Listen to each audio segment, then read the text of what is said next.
I suffocated, by the way. My girlfriend turns everyday life into a fairy tale. My name's Noah, and I know it sounds crazy, but I ended a relationship because it felt like I was living in a constant fairy tale, and not in a good way. When I first met Jenna, her imagination was magnetic. She made everything magical. Picnics under string lights, birthday scavenger hunts, even Sunday morning pancakes came with handwritten poems. At first, it was charming. Then it got exhausting. Real life didn't exist for her. If I had a rough day at work, she'd pretend it was part of a stormy chapter we just had to write our way out of. If the rent was late, she'd say we were under a spell of bad luck. She avoided real talk like it was poison.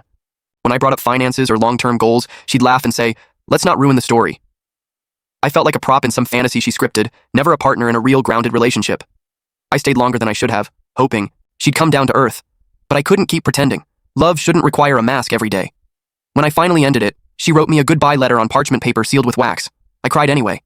Not because I missed the magic, but because I'd spent so long trying to make myself fit into someone else's dream, I forgot to live my own.